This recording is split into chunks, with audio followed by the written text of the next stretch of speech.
જી નમસ્કાર, અમારી ચેનલમાં ફરીથી એક નવા વિડીયોમાં તમારું સ્વાગત છે। મિત્રો, તમે બધા મસ્ત હશો, મજામાં હશો।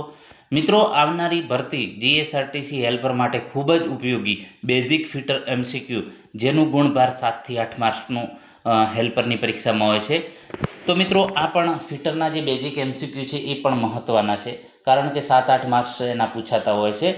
તો આપણે આ વિડીયોમાં ઇમેજ સાથે વિડીયો બનાવેલો છે, પ્રશ્ન સાથે એની ઇમેજ, જેથી કરીને તમને સમજવામાં સરળતા રહે।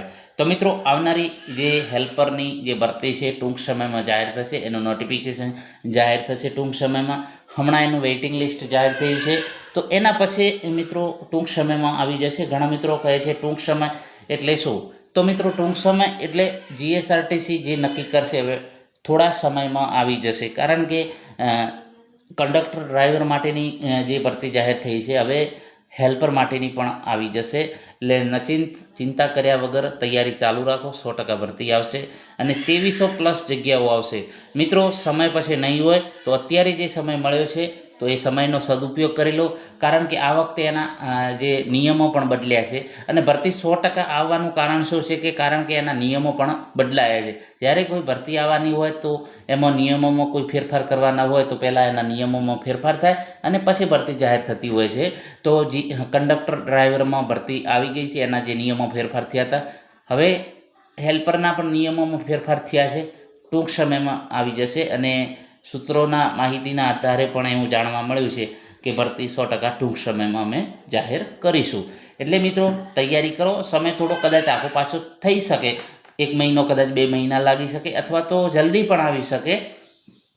તો મિત્રો, આ વખતે જે હેલ્પરમાં જે નવા નિયમો પ્રમાણે દરેકને એક્ઝામ આપવા મળશે, તો દરેક મિત્રો તૈયારી કરજો। અને 10% જે તમારા એપ્રેન્ટિસના ગણાશે ને 90 માર્ક્સ તમારા જે લેખિત પરીક્ષાના 90 માર્ક્સ તમે, મતલબ કે તમારા 90%, માની લો કે તમે 80% લાવો છો, મતલબ કે 80 ગુણ લાવો છો 100માંથી લેખિતમાં, તો તમારા 72 ગુણ ગણાશે। તો એ પ્રમાણે તમારું મેરિટ બનશે। એપ્રેન્ટિસ નથી કરી તો પણ તમને વાંધો નહીં આવે, જો તમે લેખિતમાં વધુ મહેનત કરશો તો મિત્રો, એ પ્રમાણે ટીપે ટીપે સરોવર ભરાય એ રીતે થોડી થોડી મહેનત કરશો અમારી સાથે, અમે જે વિડીયો બનાવીએ છીએ, તો થોડું થોડું કરશો તો સમય જશે તમને ખબર પણ નહીં પડે અને ઘણા પ્રશ્નો તમને તૈયાર પણ થઈ જશે।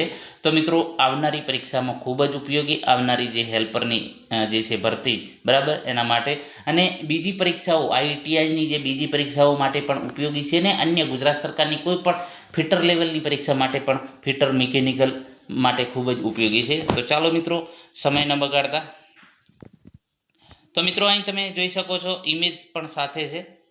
તો અહીં તમે જોઈ શકો છો, ફિટર ટ્રેડમાં સૌથી વધુ ઉપયોગી લેવાતું હેન્ડ ટૂલ્સ કયું છે?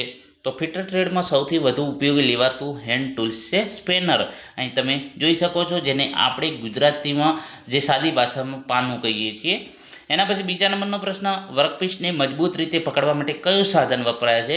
જે કોઈ વર્કપીસ છે, બરાબર, તમે જેના ઉપર કાર્ય કરવા માગો છો કોઈ પણ, બરાબર, તો એને પકડવા માટે જે છે એને બેન્ચ વાઇઝ તરીકે ઓળખવામાં આવે છે। અહીં આકૃતિ દર્શાવેલી છે, તમને આઈડિયા આવે એટલા માટે આપણે આકૃતિ લીધેલી છે, જેથી કરીને તમને આ પ્રશ્ન સહેલાઈથી યાદ રહી શકે। એના પછી ધાતુની સપાટી સમતલ બનાવવા માટે કયું સાધન વપરાય છે? જે ધાતુ છે એની સપાટી સમતલ અથવા તો કોઈ પણ આકાર માટે, અથવા તો વધારાનું મટીરિયલ દૂર કરવા માટે, તો કયું સાધન?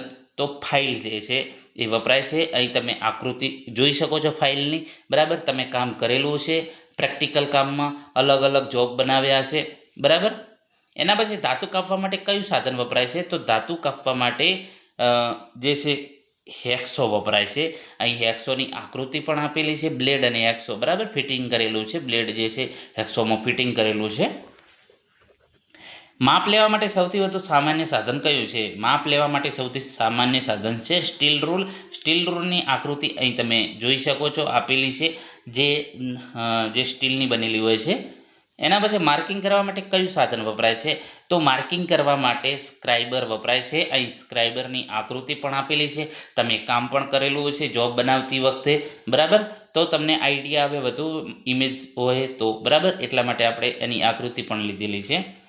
એના પછી જોઈએ બોલ્ટ અને નટ કસવા માટે કયું સાધન વપરાય છે? તો બોલ્ટ અને નટ કસવા માટે સ્પેનર એટલે આપણે સાદી ભાષામાં પાનું કહીએ છીએ, બરાબર. આકૃતિ અહીં તમે જોઈ શકો છો.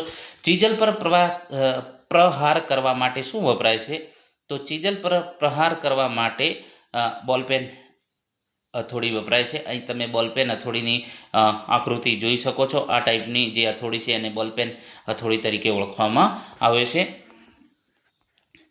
એના પછી વર્નિયર કેલિપરનો ઉપયોગ શા માટે થાય છે? તો ચોક્કસ માપ લેવા માટે. અહીં તમે વર્નિયર કેલિપરની આકૃતિ જોઈ શકો છો, તમને આઈડિયા આવી જાય.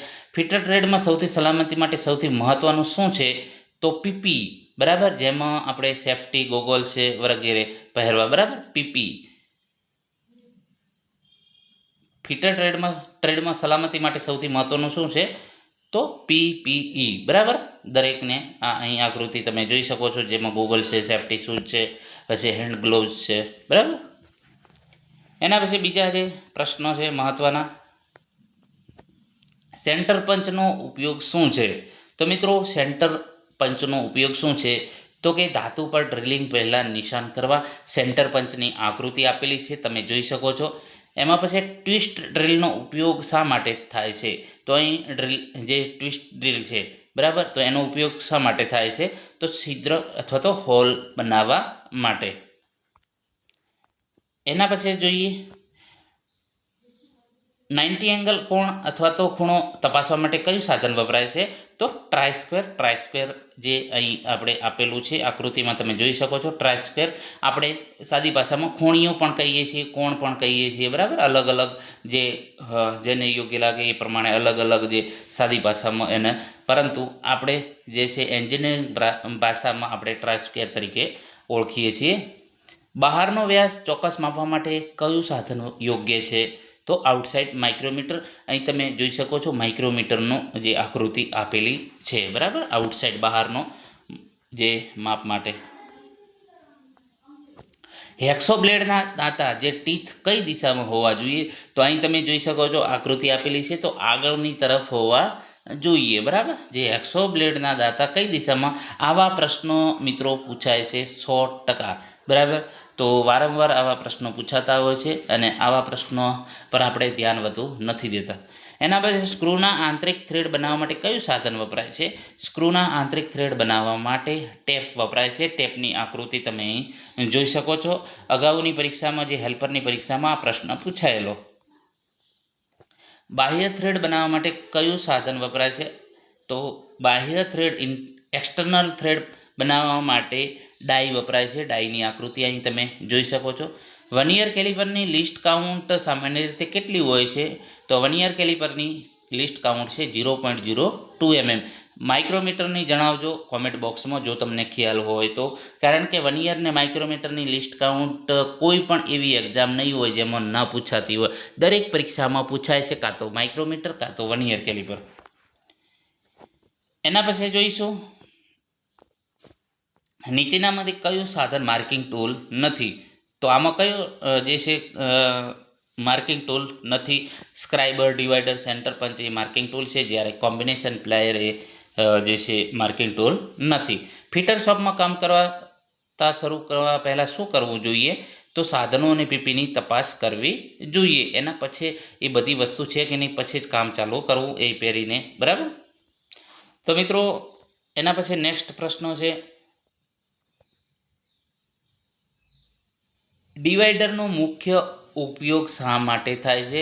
તો અહીં આકૃતિ તમે જોઈ શકો છો. ડિવાઈડર કોને કહેવામાં આવે છે? ઘણાને ડિવાઈડર વિશે પણ માહિતી નથી હોતી. તો મિત્રો અહીં તમે જોઈ શકો છો, એટલે અહીં આ ડિવાઈડરનો ફોટો આપેલો છે. તો વર્તુળ દોરવા અને સમાન અંતરે માર્ક કરવા માટે ડિવાઈડ એટલે જે છે આપણે ભાગ કરવા, બરાબર. તો વર્તુળ દોરવા અને સમાન અંતરે માર્ક કરવા. અમુક ભાગ આપણે નક્કી કરીએ કે આટલા અંતરે, બરાબર.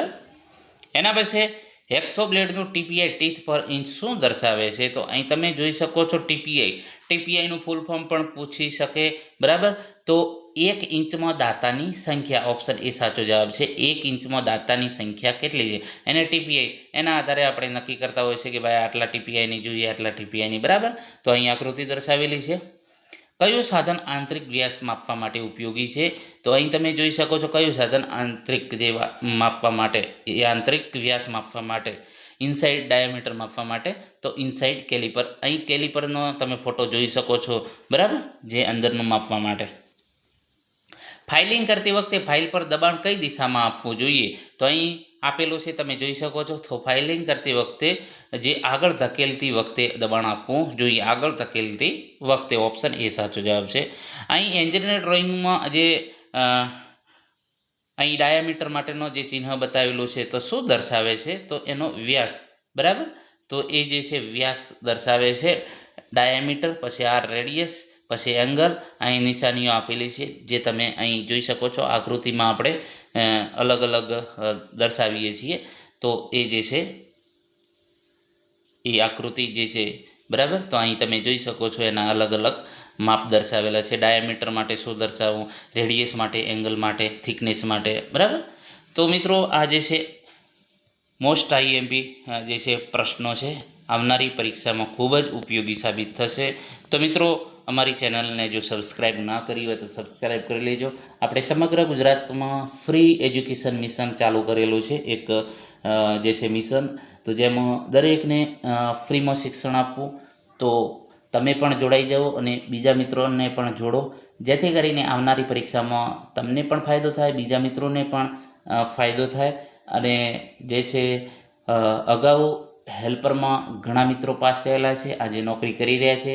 બીજા પણ ઘણા પાસ થયેલા છે. તો તમે પણ જોડાઈ જાઓ અને વધુમાં વધુ બીજા મિત્રોને શેર કરો, જેથી કરીને આપણે પણ વધુમાં વધુ વિડીયા બનાવીએ. તો ચાલો મિત્રો, નેક્સ્ટ બીજા વિડીયો લાવીશું.